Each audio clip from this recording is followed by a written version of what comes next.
Welcome to the Tech Meme Ride Home for Tuesday, June 23rd, 2020. I'm Brian McCullough. Today, Wirecard's former CEO has been arrested. Microsoft pulls out of the other streaming wars by shutting down Mixer. Some analysis and additional details about yesterday's WWDC news. There's a new king of the supercomputers, and there's also a new king of the tech companies winning in the post-COVID-19 era. Here's what you missed today in the world of tech. I sort of had a sneaking suspicion that this was coming. We all did, probably.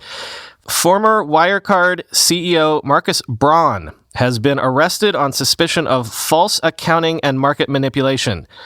So that missing 1.9 billion euro, I guess the authorities now suspect it never actually existed. Quote, "The arrest is the latest rapid-fire blow for the company at the center of what appears to be Europe's largest fraud in years. The company began to unravel last week when its auditors said they couldn't verify the money existed. Mr. Braun's lawyers didn't immediately respond to a request for comment. Mr. Braun, who turned himself in to police late Monday, is accused of, quote, inflating Wirecard AG's sales volume with fake income, end quote, according to the prosecutor. The probe centers on Wirecard's use of so-called third-party acquirers, which supposedly process payments on behalf of Wirecard to present a false picture of the company's health. Prosecutors said he was also under suspicion of making the company more attractive to investors and customers than it actually was, and possibly cooperating with other perpetrators, end quote.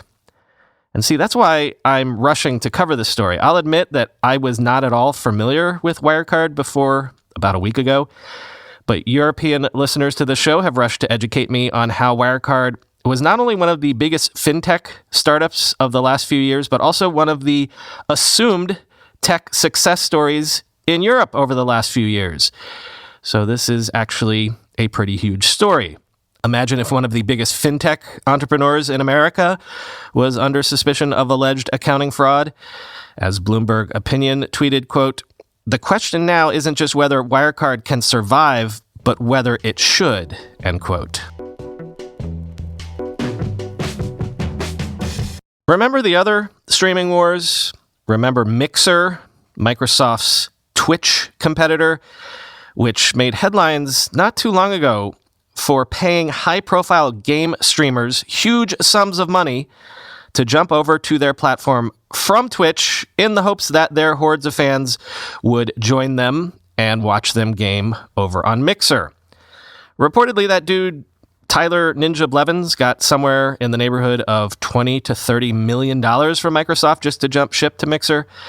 Yeah, well, Microsoft has announced it is shutting Mixer down completely on July 22nd, and it will move all partners and gamers on the platform over to Facebook Gaming. In fact, Microsoft will sell all the domain names and trademarks relating to Mixer to Facebook, but will still retain the IP rights to Mixer technology, quoting The Verge. Microsoft has struggled to reach the scale needed for Mixer to compete with Twitch, YouTube, and even Facebook Gaming, which has led to today's decision. We started pretty far behind in terms of where Mixer's monthly active viewers were compared to some of the big players out there, says Phil Spencer, Microsoft's head of gaming, in an interview with The Verge.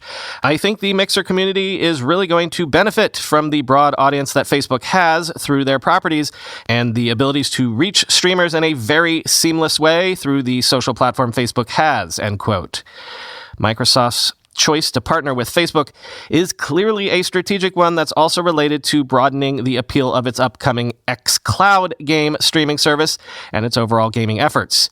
Microsoft will work closely with Facebook to bring xCloud to Facebook Gaming, allowing viewers to click and immediately play games that people are streaming. It's a vision that's very similar to Google's ambitions with Stadia, but Mixer has lacked the scale and viewership to truly deliver this more broadly. Microsoft recruited exclusive streamers like Ninja and Shroud with big deals, but they haven't been enough to get more people using the service over rivals.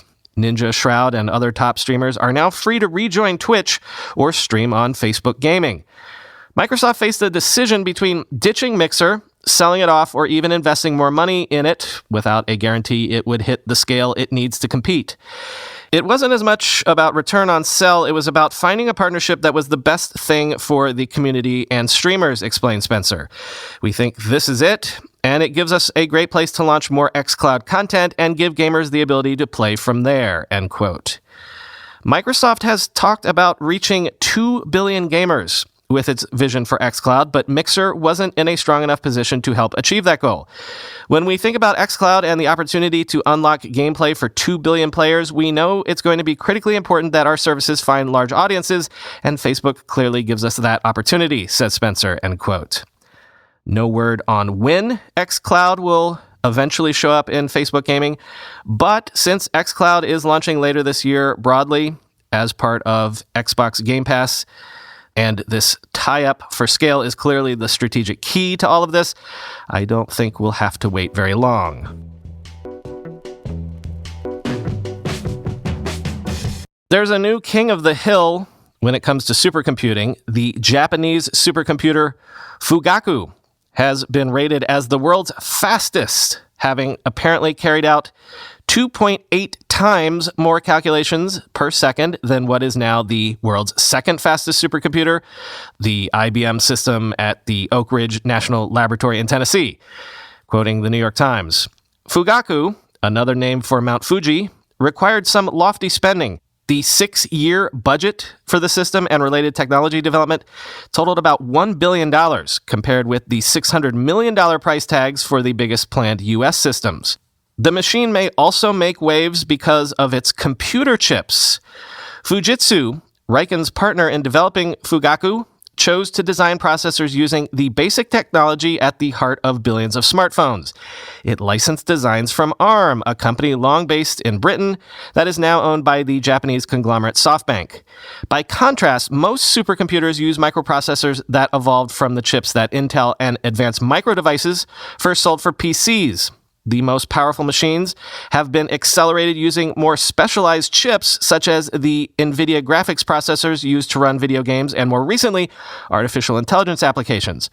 ARM licensees have tried for years to gain a foothold in data centers without much success, but the cloud service operated by Amazon has begun aggressively promoting ARM-based offerings.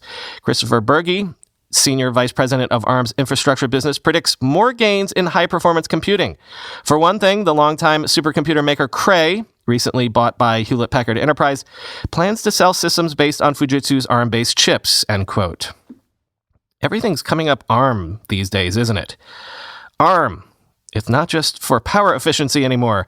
It's for power full stop.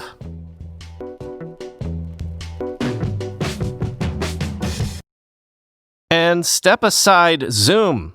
There's a new king of the COVID-19 era. For a long time, Zoom was the technology story of the pandemic, but it is now no longer the best performing tech stock since the pandemic struck. Quoting CNBC, that distinction now belongs to Fastly, which went public about a month after Zoom last year.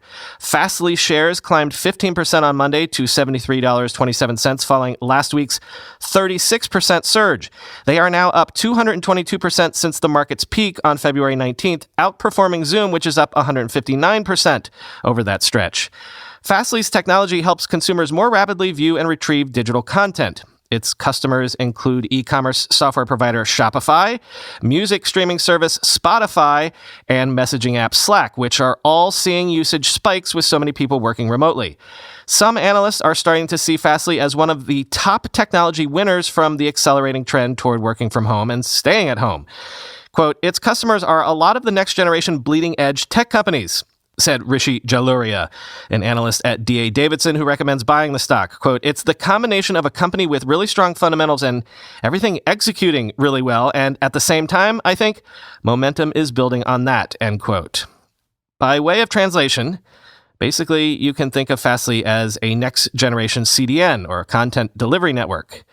So their competitors would be companies you're probably familiar with, like Akamai and Cloudflare.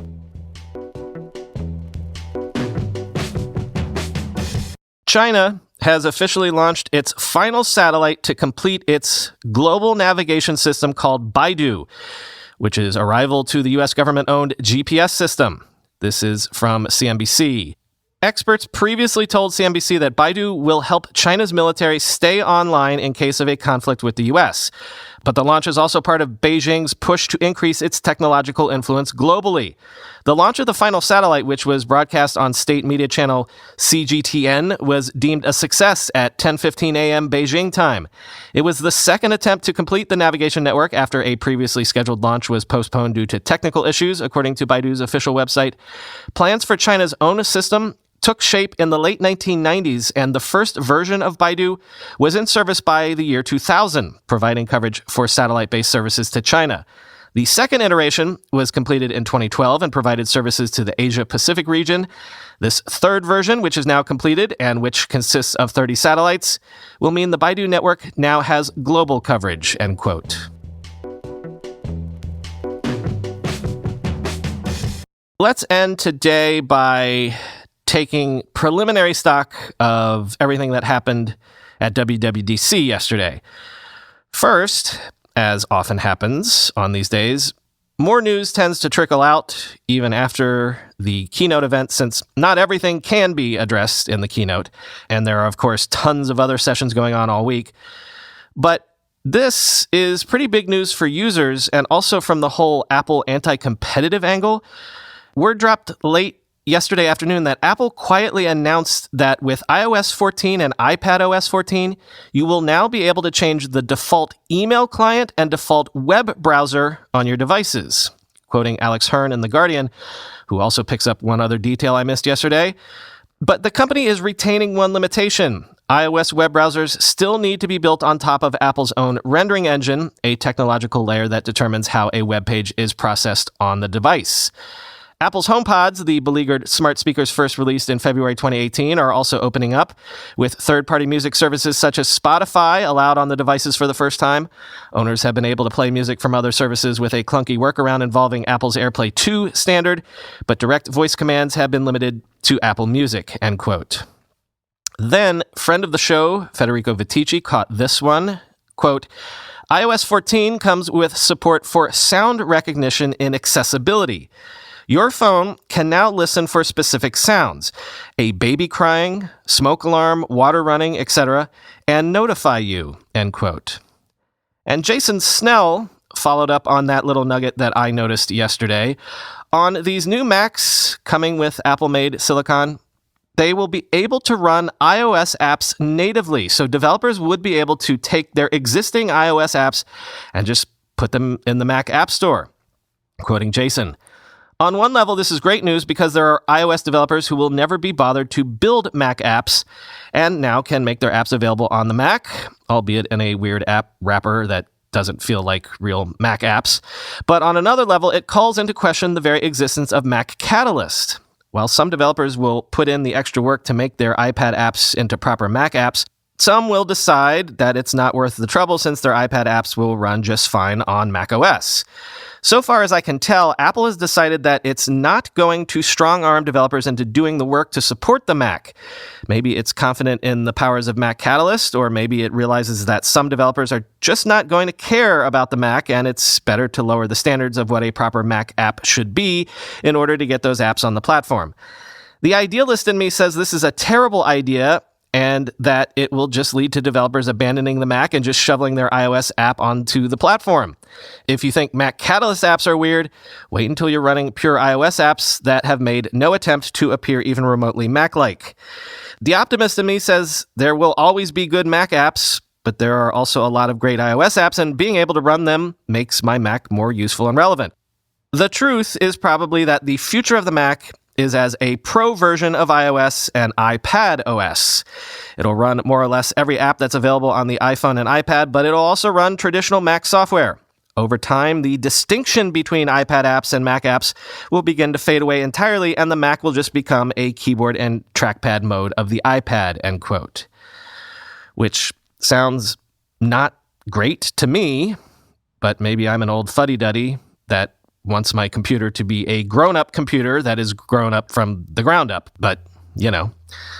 And in his newsletter this morning, Dieter Bohn says, look, the iPadification, at least, of the Mac is clearly inevitable, as Christina Warren tweeted last night. So in the future, the difference between an iPad Pro and a MacBook Pro is basically going to be a touchscreen and Xcode. Got it, end quote. But here's Dieter's take. There is a way to read a nightmare scenario into all this complexity. It's a world where there's no such thing as Mac-like anymore because the Mac will have evolved to support so many different ways of making apps and so many disparate user interfaces that it'll basically be, well, Windows. In that reading, the original dream of the Mac is at risk. The dream of a graphical user interface that's beautiful, predictable, and fun. One that's consistent across all apps so you don't have to relearn your keyboard shortcuts. One that's elegant because it's so easy for developers to make apps that feel like they fit. I'm not having that nightmare. Not because I think that we're not looking at a future with a bunch of different kinds of apps on the Mac, but because I'm just not worried about there being a bunch of different kinds of apps on the Mac. I am willing to trade a little bit of complexity for all the extra capability the Mac provides. It is, as the old Steve Jobs saying goes, a truck. Trucks are designed to haul stuff. I'm also not worried about the original dream of the Mac. Someday, all this confusion will be resolved and things will feel consistent again. Given the design direction Big Sur has taken and where the app winds are blowing, my money is on that consistency coming from an iOS Catalyst takeover, for better or worse. The original dream of the Mac hasn't gone away. You can buy a product today with a graphical user interface that's beautiful, predictable, fun, and consistent. It's called an iPad, end quote. Hey, if any of you signed up for that Collision from Home conference, which is going on right now, today. In fact, all of my sessions that I did for that conference drop today and tomorrow. So if you signed up, you could listen to me talk to folks like Jessica Lesson of The Information. I also did a chat with friends of the show, Stephen Levy and Olivia Salon. And I did a podcast interview with Brittany Kaiser, who you might know from that Cambridge Analytica documentary that's on Netflix. Check all that out if you're so inclined. A virtual tech conference. Such is life at the moment, I guess. Talk to you tomorrow.